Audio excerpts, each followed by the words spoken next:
Hello, music lovers of the world. Welcome to episode 33 of What Makes This Song Special. Those of you who tune in regularly will know the format already. We're going to take a song. I'm going to talk about why it's special to me. What does it remind me of in my past? You can leave a comment as to why it's special to you if it is. I'll then talk a wee bit about the band or the artist each week. This week it's Guns N' Roses. And I'll talk a little bit about the singer, as I always do. This week, of course, it will be Axl Rose. I'll do a wee bit of a vocal coach takedown on Axl's voice. And then I'll do a part 2 follow-up where I'll do a cover version of the song. So, I've been desperate to do this one for a while. This is a real favourite band of mine from my youth. And I think one of their best songs. And I wanted to wait till November to do it. And then spent the whole of November doing other things and other videos and realised that today's the last day of November, so it was important for me to try and record this one today, try and get it out there tonight. So I'll take you back to my infatuation with Guns N' Roses. I must have been about 5 or 6 years old, and my big cousin Peter, who I've mentioned a few times in the episodes, he got me into a few bands when we were younger, some good ones and bad ones, but he was 2 years older than me, so he was always introduced me to things I wasn't aware of. And I remember one Saturday morning outside our old flat in Kirkstone, Newton Mearns, the south side of Glasgow. My mum had forgotten something and left us in the car for 5 minutes. And Peter pulls out this cassette tape, for those of you who remember cassette tapes, with a cross in the front. And 5 skulls arranged around the cross. You could probably see it's up on my wall up there. As I have many sort of wee inspirational things on the wall up there. But and that was the front cover to Appetite for Destruction. That was Guns N' Roses' debut album. An amazing album. We'll talk about that more later. So he pulls out this cassette tape with this really cool cover with these skulls. You know, when you're a kid, you see skulls and you think that's amazing, very cool. And I was just immediately intrigued, and he pushes the cassette into the player in the car, and on comes Welcome to the Jungle, which, for those of you who have heard Welcome to the Jungle before, it's just an amazing introduction. It's the way an album should start. It's like a welcoming to a journey that you're about to go on for 10, 11, 12, 13, whatever the album may have. This one's got 12 tracks, if I remember correctly. But yeah, just a great sort of introductory piece. The guitars, and then Axl's voice comes in shouting, "You know where you are, you're in the jungle," all that stuff. Very cool. Just immediately hooked, of course. And just I'll never forget that moment as long as I live. I was absolutely blown away by the song. And then we quickly skipped through some other bits of songs before my mum came back to the car, because there was something about it. I think it was the fact that there was swearing in it and stuff. We knew it was a kind of forbidden fruit, so we were trying to listen to as many bits of songs before my mum came back to the car as we could. And we heard It's So Easy, Out to Get Me, and again, just little snippets, but just the excitement of getting home later on and trying to have a listen to the full thing, you know. And the swearing, of course, when you're 6 years old and somebody swears in a song, it's a big deal, you know. These guys were rebels, you know. They had tattoos, they swore, they had long hair, they looked cool. And of course, I was infatuated. Years of repeated listens followed, and they became my favourite band throughout my childhood. I know that I claim to remember the exact moment that I heard a track for the first time, but I have to be honest, today's song, as much as I can remember the first time I heard Guns N' Roses and the first time I heard Welcome to the Jungle, I think the whole point in this is that, you know, I remember these moments where I heard a song for the first time and there was an impact. November Rain, which is today's song, as you'll know from the title, I don't remember the first time I heard it. I can't quite pinpoint the first time I heard the song, but I'll talk about a couple of things that it reminds me of, because there are moments that I remember hearing it or it being important. It always reminds me of this moment, and it's a really vivid memory. I remember being in Germany. I remember I can't put a date on it exactly. I must have been somewhere between 11 and 13. I definitely was kind of in my first year or two at high school. And it wasn't summer because we were all wrapped up in warm clothes. And we were walking through woodland, which is something we always do in Germany when we go to Germany. I must have had a Walkman of some sort, like a CD player or a cassette player, Walkman or whatever. And I was listening to the Use Your Illusion 1 album. And I just remember standing in the woods looking onto this main road that led down to the Mosel, which is a river that runs through lots of Central Europe, from France, where they call it the Moselle, and all the way through Luxembourg into Germany, where it merges into the Rhine River at a town called Koblenz, which then flows all the way to Switzerland. And I remember my dad giving me and my brothers a sort of geography and history lesson about it, telling us how that water had passed through so many countries and towns and villages, and trying to explain how amazing and important that was, and how we could watch the water, and we were seeing it after it had travelled through so many places. And I distinctly remember in that moment having this feeling of dread when he talked about the different countries, because it made me think about the road back home. Because when you're on a holiday, or I don't know if we were on holiday or between two countries, because we moved back and forward to Italy, and but it was always the thought of going back to, back home, back to school. And holidays are such a great way of escaping from stuff, but the thought of going back to high school filled me with dread, which is a strange emotion, considering nothing terrible happened to me at high school. It was a fairly decent experience, high school, especially latterly. I wasn't bullied or anything. That I didn't ever feel like it was. I wasn't terrified of going back, but I just dreaded going to school. Like I think a lot of kids do, maybe just lazy, didn't want to do any work.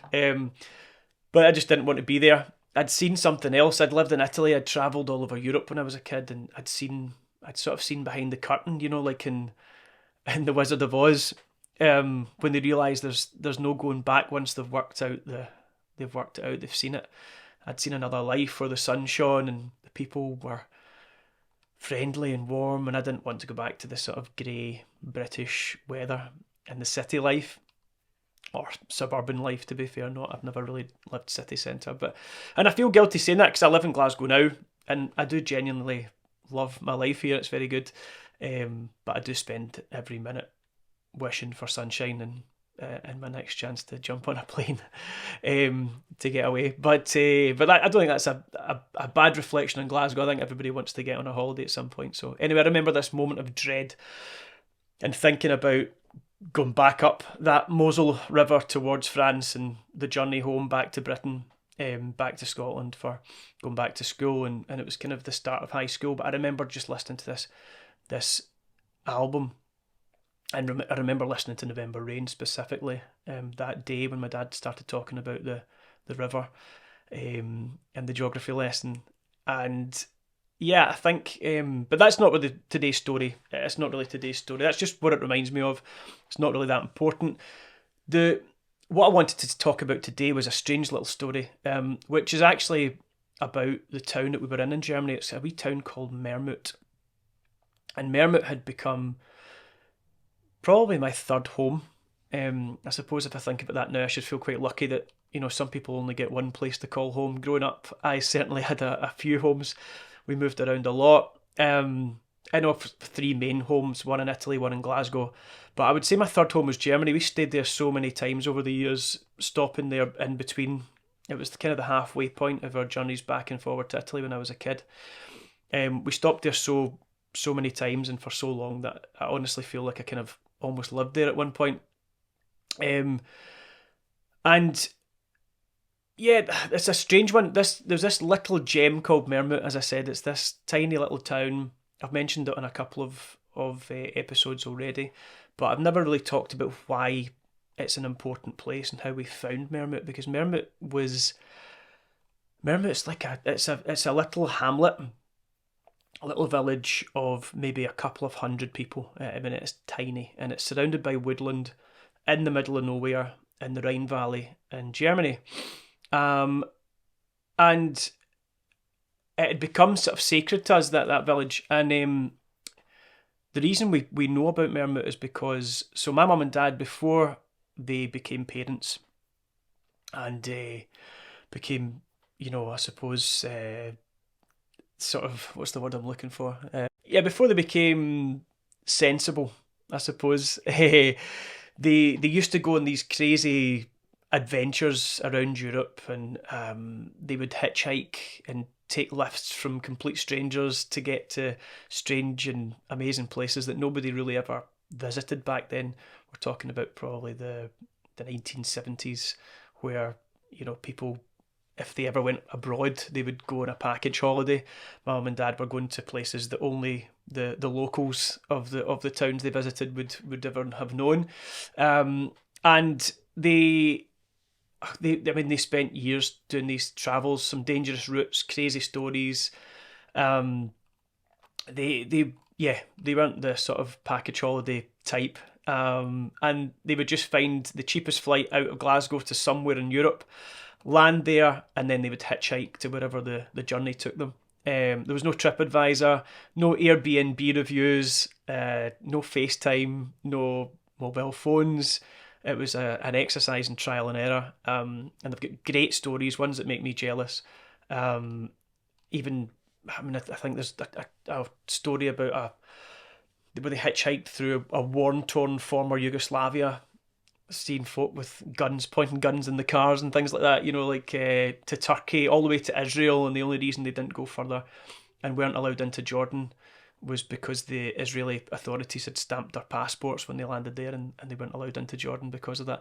But yeah, they did some crazy adventuring, and great,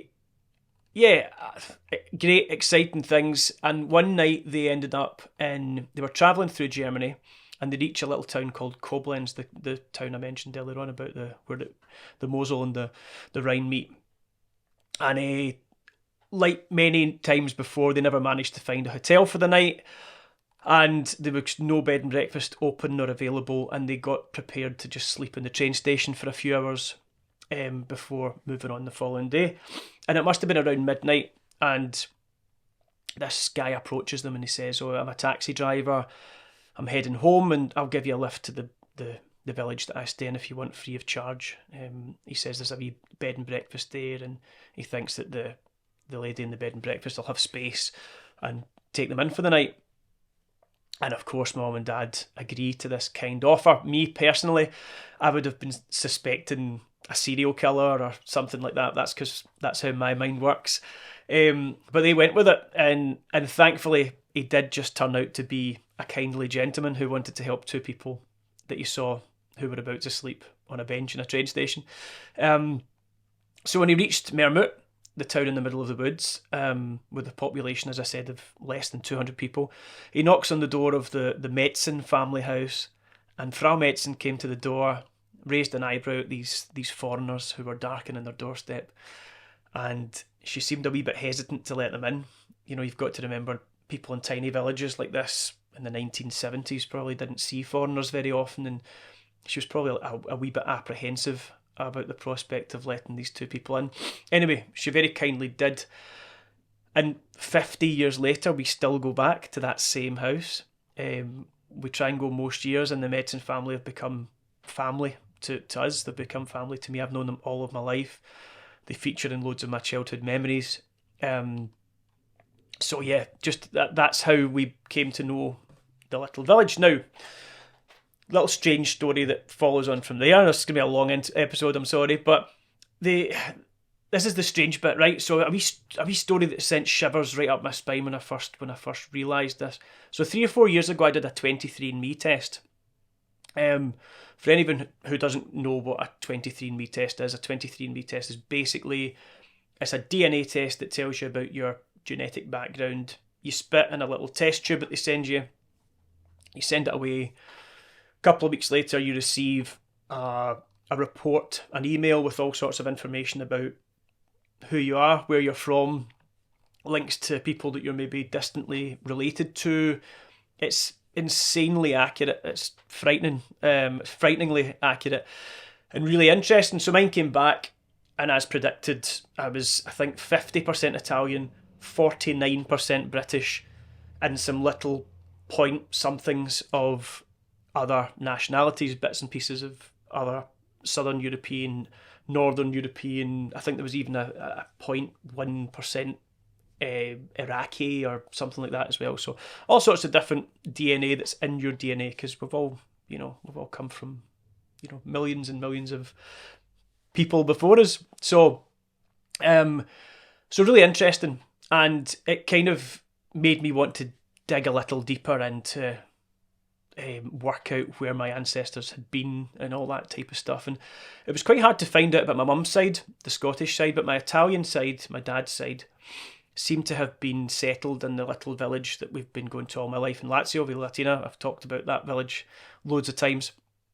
But this is where it gets strange. I then find this article about my family name, and it turns out that during the time of the Roman Empire, the name Frank, or eventually Frankie, was a name given to the Germanic people who spent years roaming around the Rhine Valley.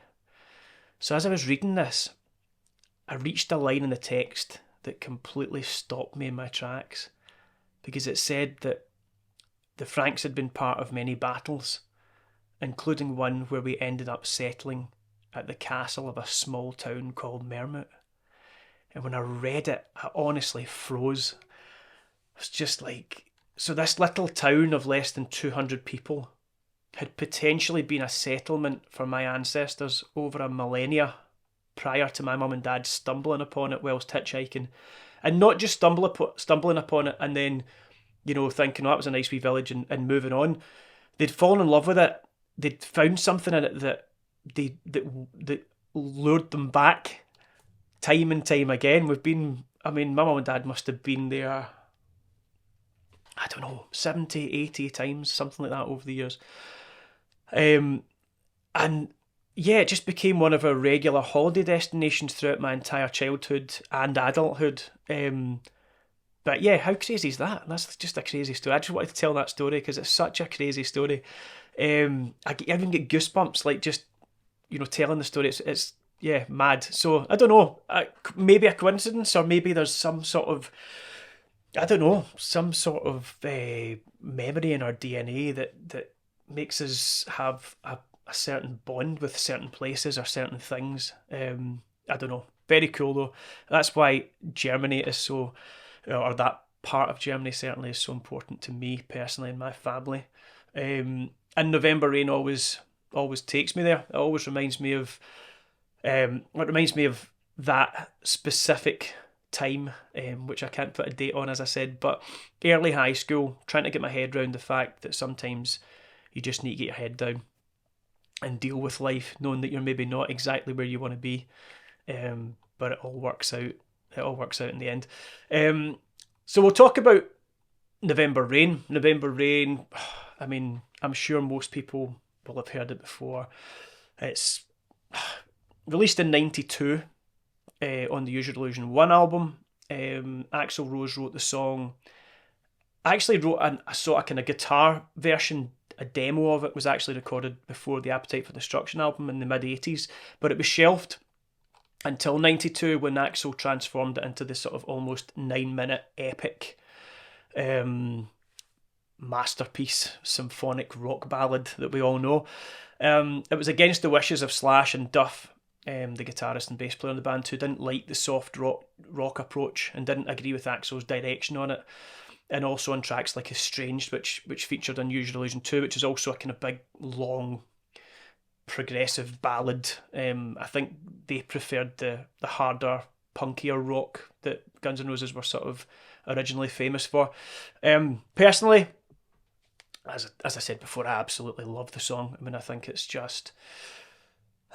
an amazing track. I don't agree with Slash and Duff at all. For me, this song, and the songs like it, like Estranged, and I think they took Guns N' Roses to a higher level that set them apart from other rock bands of the era. The music wasn't just good old rock and roll, which is great. Everybody loves good old rock and roll, but it was more than that. It was more intricate. It was impressive. It was almost classical symphonic rock on those tracks.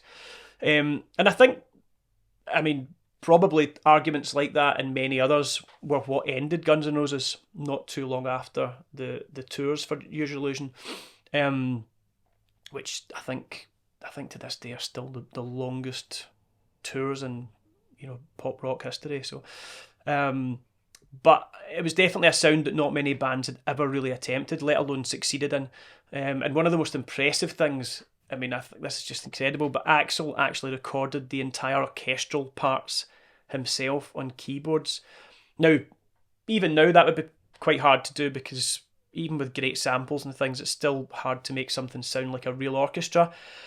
I always thought it was a real orchestra, but let's put that into context. He made this in the late 80s and very early 90s and made kind of almost primitive synths sound like a real orchestra. You've got like flutes and oboes and French horns and various violins and violas, and it sounds like the real deal. It sounds like the real thing, and I just think that's so impressive. For years I just thought that was an orchestra. And there's an orchestra in the video, and I almost think, why didn't he just get an orchestra? I mean, they weren't short of cash. They were the biggest band in the world at the time. But I don't know. Axl just sat for weeks with these synthesizers and made it all sound like a real orchestra. So really impressive. I think one of the other cool things about this track was one of Axl Rose's big influences was always Elton John. He always loved Elton John, and he wanted the verses to sound like "Don't Let the Sun Go Down on Me." And he even asked the drummer Matt Sorum to take inspiration from Nigel Lawson's drum fills from that track, from "Don't Let the Sun Go Down on Me." So in between each vocal line, there's the dum dum digga dum. So exactly, if you listen to both those tracks, it's that exact same idea. One line, a vocal line, and then the drum fill, the same drum fill. But anyway, it turned into this huge orchestral rock masterpiece with a big juicy guitar solo from Slash in the middle that just takes something already amazing and kicks it into the next stratosphere. It's just it's a monster of a track, a monster of a song. So a wee bit about Axl's voice. I know this is a longer episode today, so I'll be quick. But Axl Rose as a vocalist, where do I start? I suppose he was the first singer that I really tried to emulate when I was a kid. I used to do impressions of him as I sang along to the songs. He's the perfect example of style versus technique. Technically speaking, a really screamy, hard-hitting rock voice with bags of energy and feel. A lot thinner tonally than many of his rock peers, but counterbalanced with grit, raw emotion. So not a painting of technical perfection, but a really cool, distinctive voice that you recognise straight away. A voice that makes you either listen with everything you've got or just switch off the radio. He's got a real love it or hate it voice. And I think that's stretched into his character as well. I think he's a real love him or hate him type of guy. But I love him for all his flaws, both vocally and as a human, or certainly the way he used to be. He's always been one of my heroes, a real icon of my youth. And their songs got me through some hard times, and they also remind me of some of my best times on this planet. So that's why the song's special to me. Why is it special to you? Have you had a cool experience where you've looked into your DNA and found out something really weird and wacky like I did? Leave a comment. As always, thanks so much for listening, and tune in next week for another song. Thank you.